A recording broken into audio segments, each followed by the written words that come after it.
तभी 400 का पार होगा। ठीक है, लेकिन देश के मतदाता को कम मत। ठीक है, मैं रुक कर लेता हूं फखरुल हसन चांद की तरफ। फखरुल जी, क्योंकि कल अखिलेश यादव का भी बयान सामने आ गया है कि पहले दिन बीजेपी का फ्लॉप शो, उनकी खिड़की खाली है और इंडिया गठबंधन के उम्मीदवारों के लिए लोगों ने भर भर कर वोट दिए हैं।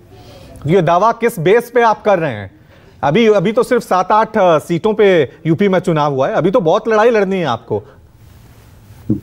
नहीं रवि जी, धन्यवाद। हमें अभी लड़ाई लड़नी, बात बिल्कुल ठीक है।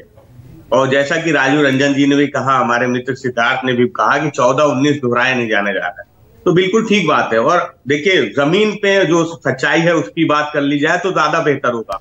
हम उत्तर प्रदेश की 8 लोकसभा सीटों की बात कर लेते हैं, जहां पिछले चुनाव में 5 समाजवादी पार्टी गठबंधन ने जीती थी, 3 सीटें भाजपा ने जीती थी।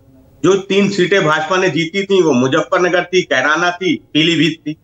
आज मुजफ्फरनगर में भाजपा हार रही है, हरेंद्र मलिक वहां पे लड़ रहे हैं, इकरा हसन कैराना में लड़ रही है, पीलीभीत में वरुण गांधी ही भाजपा के खिलाफ लड़ रहे हैं।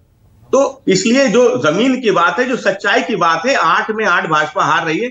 और मैं इसलिए कह रहा हूं, जो आप पत्रकार हैं, आप लोग जमीन पर गए होंगे, निश्चित रूप से आपने इस चीज को महसूस किया होगा कि 8 की 8 सीटें भाजपा हारी। जहां पे वो सोच रहे थे कि पिछले बार हम चुनाव जीते थे, वहां मतदान की रफ्तार को धीमा करने का भी प्रयास किया गया, बेवजह की चेकिंग भी की गई, बेवजह के मतदाताओं को रोका भी गया, लेकिन वो सारे के सारे प्रयास भाजपा के अधूरे रह गए। फिर हमारे मित्र ने कहा कि ये लहर है, मोदी जी की लहर है।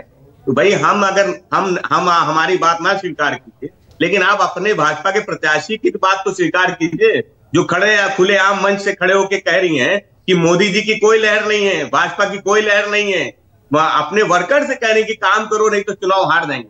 तो ये हम लोग नहीं कह रहे हैं, हमारे कहने से तो आप विश्वास मत कीजिए, लेकिन आपके वो भाजपा की प्रत्याशी जो ये खुलेआम मंच से कह रहे हैं, अपने प्रत्याशी को तो समझाइए कि मोदी जी की लहर है। देश को बाद में समझा लीजिएगा, विपक्ष को बाद में समझा लीजिएगा।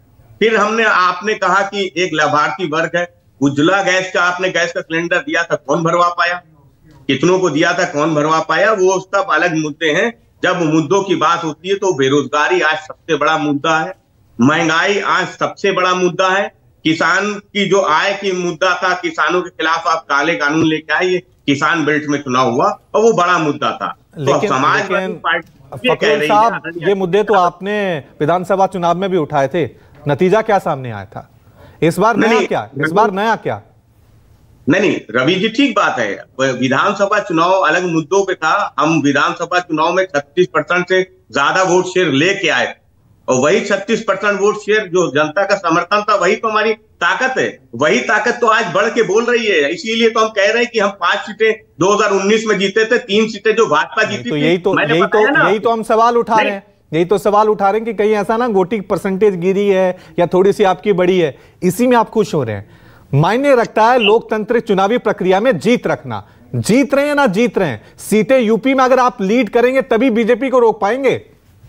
नहीं रवि जी, मैं तो कह रहा हूं ना, आप कोई एक सीट बताइए, मैं तो सब पे तैयार हूं आपसे बात करने के लिए। जो 8 सीटें जिन पे कल चुनाव हुआ है, 3 सीटें भाजपा 2019 में जीती थी और बहुत कम मार्जिन से जीती थी। आप भाजपा से पूछिए कौन से जीत रहे हैं। पीलीभीत की सीट तो वरुण गांधी जी ही इनको हरवा दिए।